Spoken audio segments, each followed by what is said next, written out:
जब लोग आपको कॉपी करने लगें तब आप समझ जाइए आप सफल हो चुके हैं। ठीक उसी तरह जिस तरह पानी बोतल कंपनी बिसलरी सफल हो चुकी है। आप अगर बिसलरी की बोतल खरीदने जा रहे हैं तो आपको अपनी आंखें खुली रखनी पड़ती हैं, क्योंकि आपके हाथ में पड़ने वाली बोतल बिसलरी की जगह बिलसेरी, बेसेलेरी या बिलसेरी भी हो सकती है।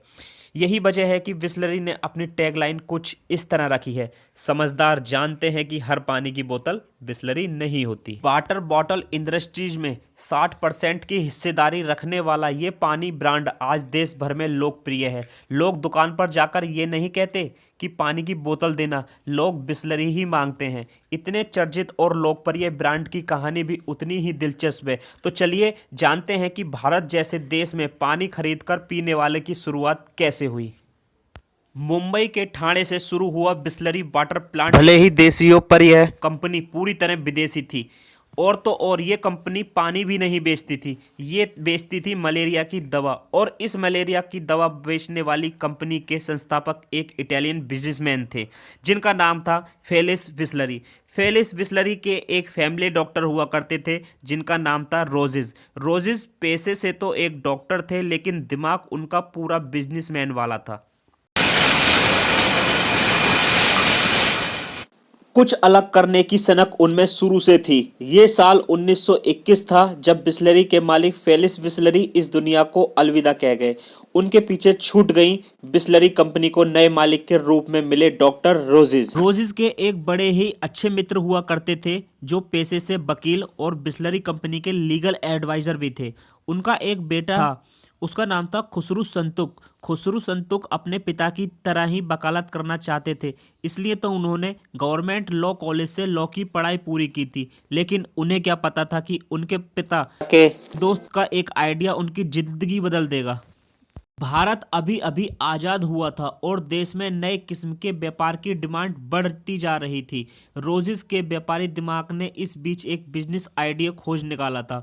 उन्होंने ये सोचा कि पानी का बिजनेस आने वाले दिनों में काफ़ी सफल हो सकता है। हालांकि औरों के लिए ये सोच ठीक वैसी ही थी कि जैसे आज के समय में कोई कहे कि उसे ताज़ी हवा को पैकेट में बंद कर कर बेचना है। इसके बावजूद रोजिस ने इस बिजनेस में वो देखा जो किसी और को नहीं दिख रहा था। उन्होंने अपने इस बिजनेस आइडिया पर खुसरू संतुक को मनाकर उनका समर्थन ले लिया। रोजिस के आइडिया को धरातल नसीब हुआ 1965 में। यह वो साल था जब खुसरू संतुक ने मुंबई के ठाणे इलाके में पहला बिसलरी वाटर प्लांट स्थापित किया। हालांकि खुसरू को उनके इस फैसले के लिए लोगों ने उन्हें पागल तक घोषित कर दिया। आम लोगों के नज़रिए से देखा जाए तो उन दिनों भारत जैसे देश में पानी बेचने का आइडिया किसी पागलपन से कम नहीं था। हाल ही में आज़ाद होकर बंट चुके इस देश की आधी से ज़्यादा जनता अपनी दो वक्त की रोटी के जुगाड़ में जुटी रहती थी। ऐसे में भला उन दिनों कोई 1 रुपए में पानी की बोतल खरीद कर क्यों पीता। आज बिसलरी वाटर बॉटल 20 रुपए में आराम से बिकती है, लेकिन तब इसका 1 रुपये मूल्य भी ज़्यादा था। ऐसे में लोग खुसरू को पागल ही कह सकते थे, लेकिन डॉक्टर रोजिज ने बहुत दूर की सोची। दरअसल उन दिनों मुंबई में पानी पीने योग्य नहीं था।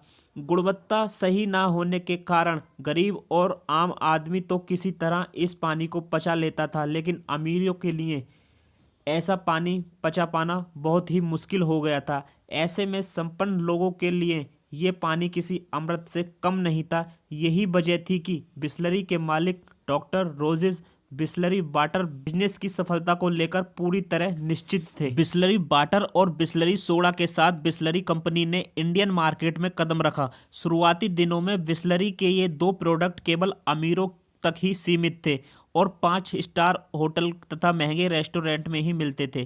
कंपनी भी जानती थी कि अपने प्रोडक्ट्स को सीमित दायरे में रखकर सफलता नहीं पा सकेगी, इसलिए कंपनी ने धीरे धीरे अपने प्रोडक्ट को आम लोगों तक पहुंचाना शुरू किया।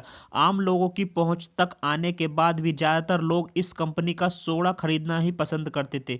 यही वजह रही कि खुसरू संतुक को पानी का बिजनेस कुछ खास नहीं जमा। अब वो इसे ब्रांड को बेचने का मन बना चुके थे। खुसरू संतुक द्वारा बिस्लरी कंपनी बेचे जाने की खबर इंडियन बिजनेस वर्ल्ड में जंगल की आग की तरह फैल गई और इसी तरह ये खबर पहुंची पार्ले कंपनी के कार्यकर्ता चौहान ब्रदर्स के पास। बस फिर क्या था, बिस्लरी वाटर प्लांट की शुरुआत में केवल 4 साल बाद यानी 1969 में बिस्लरी को रमेश चौहान ने 4 लाख रुपए में खरीद लिया। इसके बाद देश भर में अपने 5 स्टोर के साथ बिस्लरी पार्ले की हो गई। ये 1970 का दशक था जब रमेश चौहान ने बिस्लरी सील्ड वाटर के 2 ब्रांड नए ब्रांड बबली और स्टिल के साथ बिस्लरी सोडा को मार्केट में उतारा। पार्ले की रिसर्च टीम लगातार इस खोज में लगी थी कि आखिर कैसे बिस्लरी को आम लोगों तक पहुंचाया जाए। कोई भी प्रोडक्ट लोगों की पसंद से सफल नहीं होता, बल्कि इसे सफलता मिलती है लोगों की ज़रूरत से। पार्ले की रिसर्च टीम ने भी लोगों की ऐसी ही एक ज़रूरत खोज निकाली।